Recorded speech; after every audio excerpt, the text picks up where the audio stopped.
So I'm going to show you a video on how to use your calculator to solve, to find infinite limits, or look at horizontal asymptotes, which are infinite limits over a period of time. I have this equation entered in. It's 3x over the square root of x squared plus 2. It's not a common function, so we would have our calculator. And so the first thing you do is enter this in. If you need to pause it to enter in, go ahead and pause it. And I graph the function. I'm in my regular 10 by 10 window. And it looks like there is a horizontal asymptote on each side. It looks like it'd be at 3 and negative 3. Not positive. Those are the exact values. So if you were talking about an infinite limit, we want to look at where the function is, or what the function is doing when it gets really big. So you can start wherever you want, but you want to go by big values. Because we're going to infinity, we're not going to get there because it's a concept, it's not an actual number. But if we change it to something really big, pretty quickly, oops, my table is on ask. I want to have it on auto so it actually fills in my table for me. And pretty quickly you see it gets to 3. Now, it's not really 3 if you look over here. But the further you go, eventually your calculator runs out of space to keep adding digits. And if we go back the other way,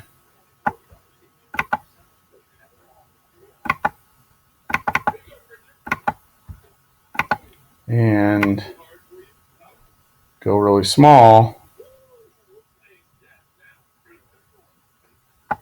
it goes to negative 3. And you can also look at the equation and see this is really 3x over square root of x squared, which is x. And so it's really the same power, which has a horizontal asymptote, because it's x over x. If you put in a really big number, you get 3x over x, which is 3. Put in a really small number, you get negative 3x over x, which is negative 3. That's why it works algebraically. You can see on your graph why it works. Let's do another one. Let's try one absolute value ones because they seem to be quite the problem. So let's go to math, abs, and do 3x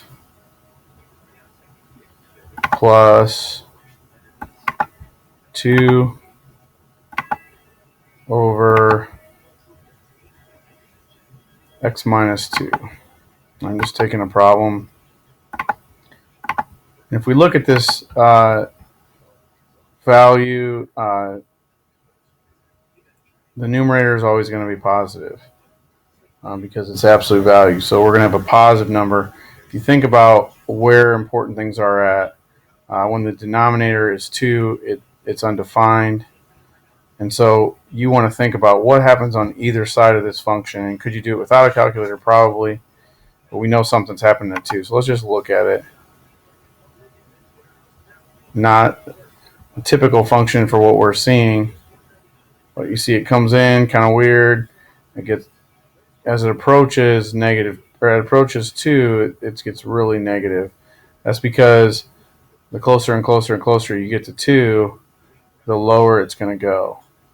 Same thing as we get close to 2 on this side. So if we look at a table, we want to start at 2 and go by 1,000 or some big number. So there's an error, and then you can see pretty quickly that it's approaching 3. It's not going to get there, but it will on our calculator. And going the other way,